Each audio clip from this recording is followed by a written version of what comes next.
Tell here with Joey Spencer, super welterweight contender, fighting Tszyu in the land of down under, down there in Australia, being a road warrior for this assignment against Tszyu. And first things first, Joey, do we have a fight? There was some rumblings on the news headlines and on social media. Your dad wasn't happy with three Australian officials, three judges.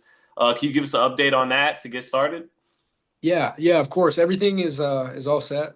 Um, there was never going to be a time that I wasn't going to be fighting. That wasn't ever on the table.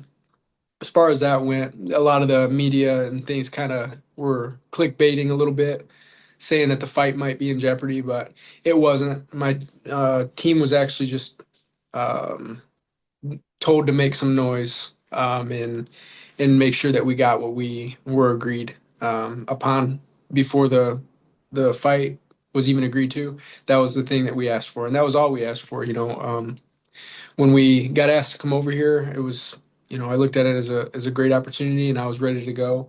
But being that it's an important fight for my career, and I'm not going into any fight to lose it or just to show up for. I really wanted there to be, and there is going to be one Australian judge, and that was always what was agreed to. And then there's going to be two neutral judges.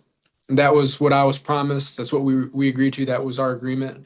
And then the week of the fight, they told us that that might not take place, and they might just do all three Australian judges.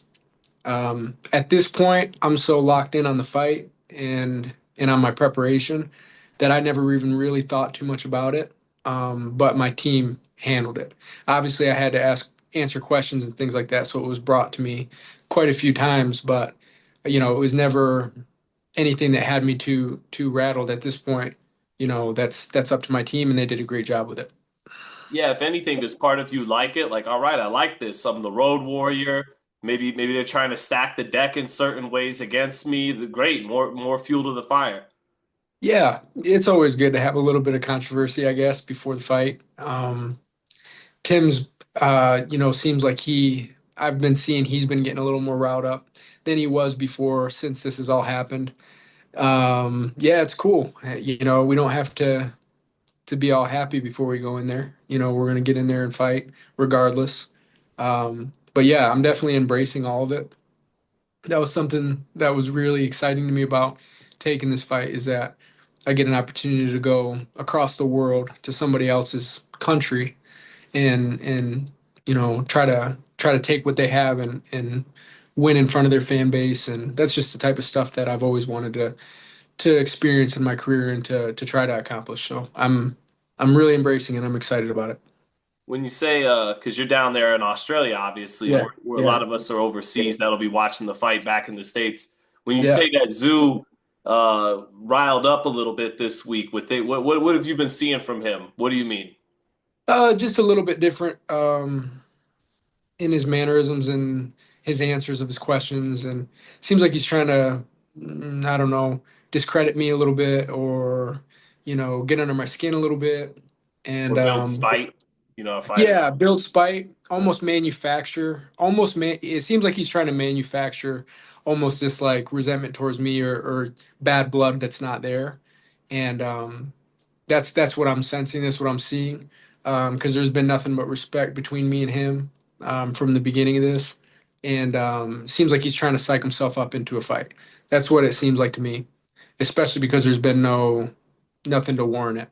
But we're getting close to the fight. As fighters, a lot of emotions grow, and you kind of feel like a caged animal. You're cutting weight, you got all these different media obligations, and you're just ready to fight. So I can understand that from that standpoint too. And yeah, so we'll see. I don't really know how much to take from it, and I'm not really reading into it too much. And we're gonna get in and fight in a few days here. So are you, beneath the focus, demeanor, and everything, are you riled up? No, man. No, I feel good. I feel good. I'm really enjoying the process. I'm really enjoying the process. And of course, I'm focused. I'm focused. But I'm not taking anything from what they're doing on their side. Even with the judges thing, So for example, he got on they released a video of him. hearing that I might be pulling out or that I was still in, and he was acting like he didn't know anything about it. And he was saying, "Why didn't you guys ask for this 2, 3 months ago?" I feel like they're trying to kind of make me seem like I was over here trying to be a diva or, asking for things out of fear. When in reality, or I've even seen headlines saying that I think Australians are cheaters, or I've been asked those certain types of questions. You're the Billy Joe Saunders to his Canelo. Like when Saunders wanted the bigger ring size and could Yeah, yeah. yeah. But at the end of the day, I didn't get out here and all of a sudden decide that I wanted this. The only reason we're doing it is because it's the principle of the thing. I was promised it. It was agreed to. So we were going to make sure we got what was agreed to. Even little things like that just seems like they're trying to kind of paint this picture to the media out here that he's good guy, I'm bad guy, But it's par for the course. I'm over here in their territory. They got their fan base, they've got their media. And to be fair, the media has been great since we've been out here. They've been real cool. And yeah, but I'm not really letting it get to me. I'm just staying focused. That's it. When I was rewatching some tape before we got on, rewatched the Ramos fight, and right before the stoppage happens, Al Bernstein is commending you on your toughness, and you lose that fight on your feet. At the time your dad jumps in there. Do you think he's at all underestimating your toughness, your durability in this fight, and you know? Is that an advantage for you over him? Him coming off of two grueling fights, are you the more durable fighter in this fight? That's one thing that we're just going to have to find out. Even down to him underestimating me. You can't really take too much off of just what he's saying. Obviously, I'm looking at it all. But one thing I've noticed that he is contradicting himself. One time, one interview, he'll, just be speaking highly of me and my skills and what I bring to the table. The next one, he'll be saying I don't even belong in the ring with him and that, I'm way out of my league and things like that. So he's contradicting himself a lot when it comes to that. So I don't know if he's underestimating me or not. But I know what I bring to the table, and I know all the work that I've put in. I know the road that has been to get me to this point, and I feel like the puzzle is coming together on Sunday. I feel like the last puzzle piece is coming together on Sunday. All the things that we've done, I feel like the road that we've been on, it's all led to this point, and I just feel like it's my time. I just feel like it's my time. So whether he's underestimating me or not, I'm not underestimating myself. I know what I can do. I know, and going back to your question, I know what I have inside me. I know what I'm. There's not any quit in me. The Ramos fight was exactly what I needed. I made errors in that fight, but my toughness was always there. I corrected a lot of the things that went wrong in that fight. It was an incredible learning experience. I wouldn't take it back for anything. And I feel like I said, everything, including that loss, has brought me to this opportunity. Did you have to navigate, any dark places in losing your first fight as a professional and having to come back from that? Yeah, it was extremely, extremely hard to deal with. I mean, I kind of compare it to like, I felt like I was mourning, like mourning that defeat. Yeah. It was tough, man. And the best thing about it, and I learned a lot about myself during that period of time. The best part about it was that I had my family with me, my daughter and my wife and my parents, and just such a close family unit. Me and my wife and daughter, we spent all of our time together, little time off, that I didn't have to be in the gym. I've been preparing for fights since my daughter had been born. So obviously I was around, but it wasn't that just me not really thinking about these big fights that I had consecutively at that time in my career. So they helped me get through that. I learned a lot about myself, and it's something that I had to go through. But yeah, it was a dark time, definitely. I had to build myself back up, but I built myself back up stronger. I just imagine it was tough for you, Joey, especially when since I knew you when you were a teenager, you believe you're where you're headed in boxing and in your life, and surrounded by champions like Andre Ward and people like Caleb Plant. got a lot of respect for you. And so to get to that level in Vegas, big card like that, and have it not go your way, I just imagine it took something deep inside of you to come back from that and reestablish that belief. Yeah, absolutely. Just want it so bad, just want it so bad. And you hit the nail right on the head there. I want that. I want these wins. I want to be able to go where I believe I can in boxing. And I've worked for it. And one thing that I had to realize after that is that not no two paths are the same. No two paths are the same. Everybody's got their own journey and their own path. And especially in boxing and in life, you're only done when you quit, right? You only lose when you quit. So I had to dust myself off, pick myself up, and get back in the gym. Tim Tszyu, he's saying about there's an article on ESPN about the fight Hmm. where he's quoted as saying this is sink or swim for him. It's Hmm. in the theme of the article is it's a do or die fight for Tim Tszyu. But is it a do or die fight for you too in terms of your career? Even though you're only 25 and you only got one loss, do you feel the same way Tim's feeling heading into the fight? Any fight could be. The Ramos fight could have been do or Yeah. die, right? Like, you don't opportunities aren't promised, and every day the landscape of boxing changes, right? So, you could say lose this fight, and one person could lose a fight like this and end up getting another opportunity and find the road back to the world title. Or another one, just because of the landscape of boxing, they find themselves in a position where they don't get that next opportunity.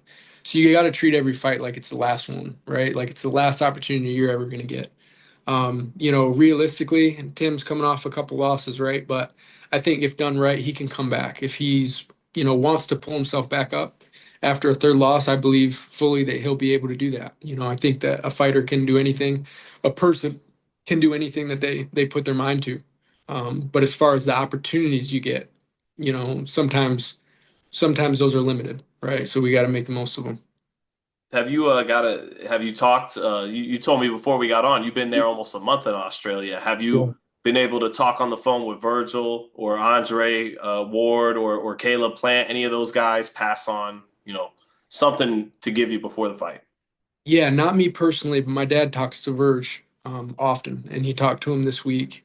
Talked to him as we were putting the fight together.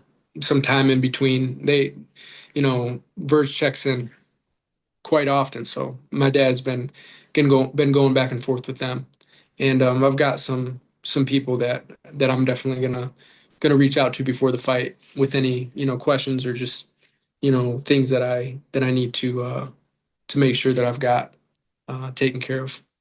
Watching in the past, the punches always come out with power and speed, but sometimes the conditioning, you're not able to match the output of another guy. Sometimes tough weight cuts have kind of robbed you of your gas tank later in fights. Is that the number one thing that needed to be shored up to win this fight with Tim Tszyu, or what else what does need to be improved to get the job done this weekend? Yeah, I think that it was a mixture of some things, but definitely got to be ready for the full 10. We got to be ready for the full 10 to be able to work the whole 10. And I mean, I've pushed myself extremely hard to be able to do that. So we've definitely over this period of time that I've been in a kind of a hiatus, I guess, fighting my way back to this opportunity. We've been adjusting things camp by camp. I fought 3 times since the Ramos fight, and we've learned a lot. And that's kind of what I'm saying. I feel like the pieces are going to come together this weekend of all the things that we've learned because it's just been such a learning curve. I've always worked, and pushed myself to the limit, but I wasn't necessarily working right. And I feel like over this is going to be my 21st fight, and over all that experience, I feel like we're at the right place at the right time, mentally and physically, preparation, weight cut, everything that we've got now in our experience to be able to put them together coming into an opportunity like this. That's what I'm so excited about. I knew this was when I got the call for this. I just knew this was the one. This was the one that I needed. And so yes, to answer your question, I feel extremely confident in what we put together in this training camp. Uh, you know, you're what the guys you've studied the most and admired the most are great technical fighters, great boxers, guys that get knockouts too, but great boxers. Andre, Terrence, Floyd Mayweather, I know. Um, but you know, it takes skills even in wars, even to win a war, you got to be skilled in the middle of all that chaos. Do Right. you think in this fight, where of course you'll need skill and will and everything, that you'll have to win a war of attrition with Tim Tszyu, or do you think you outbox him? Basically, you know, how do you see yourself getting your hand raised in this fight? I've kind of mentally prepared for both because I think that, obviously it would be great to come out just completely unscathed in any fight that you go into, right? But a lot of things can change that. You get clipped, you get caught, you get cut. And so I've kind of envisioned both. And I feel like I'm mentally ready to handle whatever comes at me in this fight. Whether it's a war and doing it smart, because just because it ends up being a war doesn't mean that I throw the game plan out the window. And that was really something that the Ramos fight really taught me. And I went out there wanting to prove something to myself and to everybody else. And as soon as I got clipped and got up, it was just more about, in my mind, showing how much heart I had instead of, sticking to a game plan that we had put together coming into the fight. I let just the dream of it all, everything that I had watched growing up, everything that I had seen, all the things that wanted to be, I always wanted to be involved in the real tough fights, the fights that you had to come through. And so that was a big learning curve for me in that fight is just learning that it can be that, but don't make it that, It's like boxing's hard enough without kind of just playing into the other person's game plan, right? And in that case, it's like fight just as hard, but don't necessarily just sit in the pocket and fight the fight that your opponent wants you to fight, if that makes sense. So in this one, it's going to be a mixture of fighting hard because you're not going to win the fight, especially this fight in his hometown, if it's not decisive. So I got to go in there and give it everything I've got, but also sticking to the game plan and uh, and fighting smart and hard at the same time. Yeah, given the styles, man, I wouldn't be surprised if we get a intelligent war in there. You Mhm. guys both kind of punch at the same range when you're doing Mhm. what you like to do best. You're both explosive when you throw your punches and sit Mhm. down about the same size, damn near the same physiques. Yep. I wouldn't be surprised, Joey, if you know, this is gonna be a good one that breaks out. Yeah. I could see it. I could see it as well, definitely. And just lastly, too, man, is there anything just that you want to point out heading into the fight that you think might be getting overlooked? That there's a that the odds makers and everybody's pointing out, you know, even something where you could be like, "I told you so. I told you guys heading into the fight." But no, just anything that is just being overlooked that you care to tip us off about, or do you want to just keep that tight-lipped till the fight? Yeah, man, I know that everyone's going to see it on Saturday in America. Um, I know that. I, I haven't really paid too much attention to the odds until somebody told me about it. That I was, I knew I was going to be an underdog, but someone said I was a big underdog. And again, I get the advantage of knowing everything that has gone in to my boxing journey. I know it. I know everything that we've done to get to this point. Other people can't see that. And I know what I can do. I know what I'm able to do. And I know that the world hasn't seen it yet to the fullest and I don't think even close. So I really think that this is the time on Sunday that everyone's gonna see it. And I believe that wholeheartedly. This is my time. So I don't really need to say why. I just think that they're gonna see it. So I can't wait to get in the ring on Sunday. I mean, it literally cannot come soon enough. And so I'm ready.